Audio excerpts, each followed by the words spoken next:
there with a win.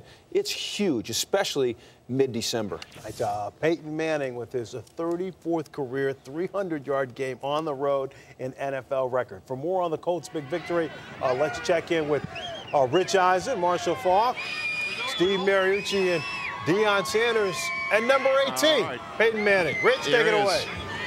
You look who here has joined us here on the K Jewelers postgame show. Four-time MVP of the National Football League and a winner tonight here, Peyton Manning. Thanks for joining us tonight, Peyton. We really appreciate that. You bet, Rich. What are your thoughts on this win tonight? Well, I thought it was a good overall team win. Coming in here on the road within the division, Titans and the Colts, it's been a great rivalry. It's always a close game. It's kind of the game we expected. I thought we got back to being that three-dimensional offense again, though. Some first down runs, some play action, some drop back. We had a good mix, and I thought that really got things going for us tonight. What was different tonight for you guys offensively? I just thought we had that good flow, Marshall. Really stayed out of the third and longs for the most part. We've been getting in some third and longs. Those are hard to overcome. We've been really good in the red zone. I think we are number one in the red zone. We just haven't been getting down there as much. As you can see, it's taken us long drives to get down there. A lot of 10-play drives. And but you know, once we get down there, we're getting touchdowns, and that's important. But I thought our first and second down production was better tonight. Peyton, with all the new faces that you have at receiver, tight end, running backs, have you guys had to pare down your offense at all, or do you just require all those young guys learn what we do, or do you have to pare it down some? Well, certainly on this week, Mooch, we pared it down. But it was a short week, right? We played Sunday. With the Thursday game, we had to cut it down.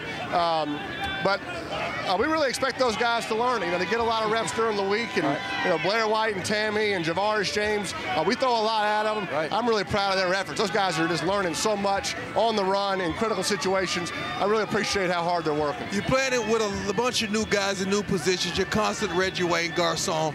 But I love that you're a stand-up guy, and we've been trying to dissect whose fault has it been as of late. But you stand up to the podium and you take the blame. Well, I'm not, like I said, Blair, Javaris James, Jacob Tammy, you know, if you had told me these guys were going to be playing at the beginning of the season, I would have said, you know, that's probably not good for us. But these guys are learning, so it's my job and our job to help them. So I think as a veteran, it doesn't do any good to blame anybody else. And it's really not about whose fault it is. It's about how you handle it and how you fix it. And so I've been trying hard to fix it, Deion. I've been grinding, and like I said, I don't know if it's totally fixed yet. This was a good win, and it's just a start. But certainly our backs were up against the wall, and I believe in accountability. And hopefully we can, sort of build off this win. Is it frustrating to you, though? Is it frustrating? Hey, nobody likes losing 3 in a row. That's been kind of new to us. That's been kind of foreign territory for us. But it's part of football. And somebody asked if are you in a slump? And I said, well, I guess maybe I was, but I've been on about an 8.5-year hitting streak. There you going go. into that. That's what I like to hear. So it kind of came out of nowhere. Like to hear. I plan on getting out of it.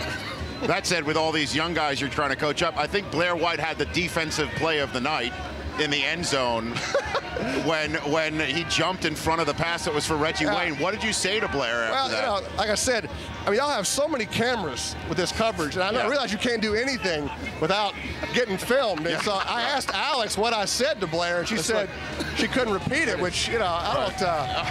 He knocked that one down. Who were you throwing that to? I was throwing to Reggie. I can assure you. I was throwing to Reggie, and like I said, that's part of the learning process, and it's part of it, and so you learn from it, and you try to get better for it. In your presser, you said four-game season or 4 one-game seasons. You guys got this one. What do you see if you guys continue to play like this? Just got to build on. We got to play together. Offense, defense, special teams, feeding off one another. Defense gets a turnover, we go score. Special teams gets a turnover, we go score. We got to get back to that. Feeding off one another, playing together. We've been kind of alternating who's played good, each week. We haven't, all three played together in all 3 phases. I thought it was better tonight. Well, you got Jacksonville coming up now. That's a big one, huh? Yeah, it's huge. You got it at home. That's almost like a playoff game, isn't it? I really think this kind of reminds me of high school. This reminds me of Louisiana high school playoffs, Marshall, Carver, and Newman. But I think we're in a 4-game playoffs. Yeah. This is the playoff game tonight. Sure. And so Jacksonville next week, and we talked about your backs up against the wall, but we're going to stand back to back. Everybody's going to back up one another, and I appreciate my teammates kind of sticking with me these past few weeks, and that's what makes football fun, Mooch, you know, being a part of that team. I think they'll stick with you. Peyton, let's be honest here. You throw 4 interceptions, okay, that never happened. You throw 4 more, okay, that never happened. What are you thinking? I want to know, like, what are you saying to yourself? You watch film, you're dissecting it. You know, like I said, I don't have a great explanation for it. I'm glad we played Thursday, so I was hoping we could talk about tonight's game and not have to keep going back to those. You're going to get a little bit. You're going to get the weekend off? Yes, we are. Coach Caldwell was nice, so we're going to take that and sort of refuel. You got 4 MVP trophies sitting home on the shelf. To you, who's the MVP right now? This year, wow. There's a lot of guys playing good. Brady's playing awesome. Vic's playing awesome. I mean, you got to give it to a quarterback, don't you? Nice. Exactly. Nice. Exactly. Last question for you, Peyton. Last question for you. You had your 11th 4,000-yard season. You went over 4,000 yards tonight. You now have 63 300-yard games in your career, tying Dan Marino.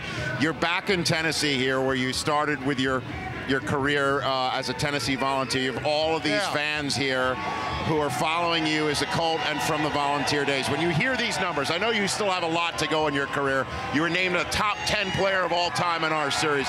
What do you think about when you hear this sort of stuff? Well, my first thought, when you talk about 4,000 yards already this season, I feel like we've thrown too much already, Mooch. I feel like is that so many possible? Wait a minute, did I just hear a quarterback say, I think we've thrown too much? I'm looking at 35 attempts. That's kind of what we're used to. Yeah. But when you're throwing 48 and 50, that's more than we should be throwing. It means we've been behind some. It means we haven't been running the ball as well. So this felt more like a normal offense tonight. I'm enjoying the ride, Rich. I'm trying to get better every year. I'm seeing a lot of new challenges, new players, but I still enjoy working. And, you know, it's funny, this past week everybody's telling me, hey, hang in there. And, you know, I was never really out there wherever there is. You know, I've kept my head up.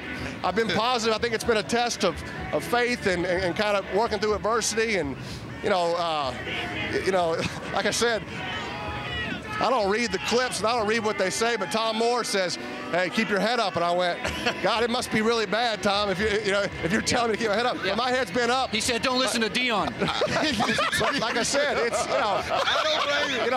it's part of it. It's part of it. I've always been, it's fair game. But I've stayed positive, and our team stayed pretty positive. And I think it's about how you handle it is the key. We appreciate you coming by, Peyton. Thank you. Thanks. Thanks, guys. The one and only Peyton Manning joining us here on the K Jewelers postgame show here on NFL Network, where you never know who's going to come by.